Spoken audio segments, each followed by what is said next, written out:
And then you start thinking about real, my purpose. What's my purpose? What am I all about? And I think most people want to leave this world better than when they came. I think that's our desire. But what I want to describe to you today is that there are certain purposes that you can come to, and looking at that situation of that cycle, you can say, man, what's it all about? And everybody comes to an answer to that question of why. But what I want to describe is there are some that are actually wrong. And there really is one that is right. And if we're going to get back to the basics and get our life going the way it needs to, we need to make sure that we are hitting on the right one, okay? Look at Ecclesiastes 2:17. They talked about this very scenario in the Bible. The guy that wrote this, he said, so I hated life because the work that is done under the sun was grievous to me. All of it is meaningless. It's a chasing after the wind, okay? And that was written a long time ago, so you're not the only one who has thought, man, why? Is this all I'm supposed to be about? Okay, the first thing I want to do is I want to give you 4 purpose possibilities. And I think in general, when people stand back and they ask that question of why, what is my purpose, what is my legacy, my wheel, what is that? I think that there are 4 general things that people can come to, and here's what they are, okay? The first purpose possibility is what I call the be good purpose. They come to the conclusion, well, life must just be about, I just got to be good. I just got to, if you do the right things, if you're nice, if you do some good stuff, then that's what life is all about. That's my purpose. And I was kind of thinking in my head, picture this in your head, okay? This is kind of the perspective of the Miss America pageant participant, contestant, and she's up there in front of all the cameras and in front of all the people, and they ask her, what's the meaning of life? And she says, well, I just want world peace and everybody to own a jacuzzi. And everybody's like, that's it? Is that all? And she's like, yes, that's it. And everybody claps, and everybody's thinking, boy, that is the shallowest thing I've ever heard in my life, but we'll clap, you know? And there's a lot of people that come to that conclusion, it's just about being good. And that's it. That's great to be good, but man, if that's all it is, that's falling way, way, way short, shallow. I was, every once in a while I'll catch some info on TV about stuff that's going on, and the actress, Angelina Jolie, you've heard of her, you know who she is.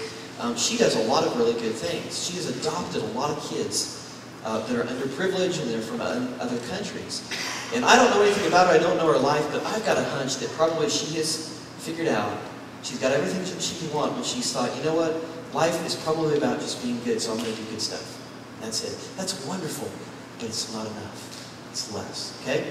The second purpose possibility is what I call the feel-good purpose. And these are people that, when they ask the question why, they come up with the answer and they say, life must just be about, man, I'm just going to try to feel good. I'm just going to try to feel good. I'm going to have success. I'm going to win as much as I can. I'm going to be competitive. And I'm just going to go for it. I'm going to make the most money I can. Or maybe it's kind of the attitude of he who has the most toys at the end wins. Okay, that's kind of the feel-good purpose. And a lot of people come to that conclusion. I know a lot of musicians, a lot of wonderful musicians, and one of the things that musicians will always talk to you about how fun it is to perform. And I call it the stage high. And how it is fun to get up there and just be nervous and have a crowd, you know, clapping and screaming, and you play the music and you go for it, and it's just a high, it's fun.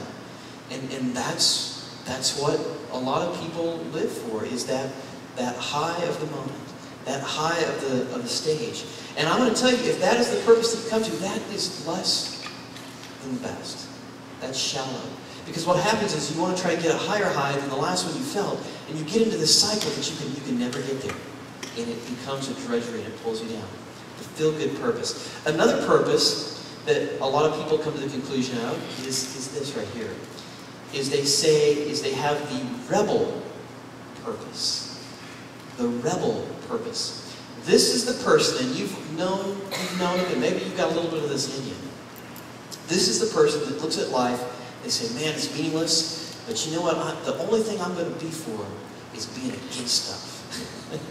The only thing that I want to be for is being against stuff. And I don't know, have you ever heard anybody say, and I don't know if I'm going to say it right, but they'll say stuff like, I'm going to live against the man. I'm going to be against the man. And I've wondered all my life, has anybody ever heard that? It's all about going against the man. I've wondered, well, who's the man? They don't even know who the man is, but I'm going to be against him. You know, it's the system. I'm going to go against the system. It's the rebel purpose. And I've known some people in my day that's where they live. And it's actually quite humorous, I think. But a great example of this, a few years ago when I was in high school, this happened right over here in, I said, well, it's more than a few probably. It was right over here in Lee Summit. I went to Lee Summit High School, and some of you may remember this, but there was a situation there where for years they had a Christmas program that they did every year right before Christmas break. And one year somebody complained about that because it was a religious event happening at the school, and they brought the ACLU in, and there was a big lawsuit, and the ACLU said, you got to change this, it can't be Christian. Does anybody remember that? That's been quite a few years ago. I remember I was a freshman in high school whenever that was going on. And I remember one of the things that happened during that instance is they did have to change it, but the students organized a protest of that event. And what they did is they had a thing where everybody, at one certain time of the day, everybody was going to go down to the field house and just sit there in silence for like 30 minutes or something like that. And I would say 99% of the students went and they sat in there for the thing. And I thought, well, that's pretty cool because man, this was something about Christ. But then I got to thinking, man, how many of these people are Christians? And I thought, I was like looking around, I like saw this guy over there, I'm like, what's he doing here? You know, I know he's not, a Christian, but he's here, and he's like, yeah, man. And it was the rebel cause. It was like, I don't know what it's for, but I'm going to be against it if it's against the system, okay? That's a great example. And there's a lot of people that they say their purpose is that. Man, you can see these are the people that are on the front. These are the people that Greg films like at least once or twice a week on the news, probably. They're the people that are out there. They are against the system. That's the rebel purpose. But you know what? That just, after a while, you look at that and you say, some causes are great to go after and do it. But after a time, you're like, what are you doing? It's just kind of weird. That's not the best purpose, okay? Another purpose that people come to, and this is really the most dangerous one of all, I think, and that is what I call the no purpose purpose. The no purpose purpose. And this is the person that has been so hardened by the routine of life, and they can't figure it out, and it's so meaningless that they fall into depression, and they say, I hate life. There's no purpose. Why am I here? And they start despising their own existence. And this is the person you look at that they have the blank stare. Have you ever known somebody with the blank stare that just come in and you can just tell that they're just worn by life? And they're down, and they're depressed, and their countenance is just, and it's just, oh my gosh. That's one of the worst places to be. The no purpose. And I guarantee you, anybody that has taken their own life, at some point they have checked into that camp right there. And that was the precursor to that catastrophic event, okay? Those four things that I share with you, those are not your purpose. Those are not our purpose. And the fifth thing, the last thing, and this is what I want to park on and end with for the day, is what I call the truth purpose. It is your true purpose in life. And what I want to do is I'm going to take this purpose, the one that is for real and the one that is the basic that we have to get back to, and I'm going to break it down into about 5, what I'm going to call spokes of the wheel. 5 spokes, and they're very, very simple.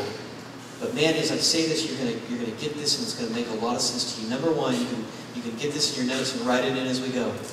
Number 1 is this: your purpose. You are created by God for His pleasure, and so your purpose is to offer Him real worship.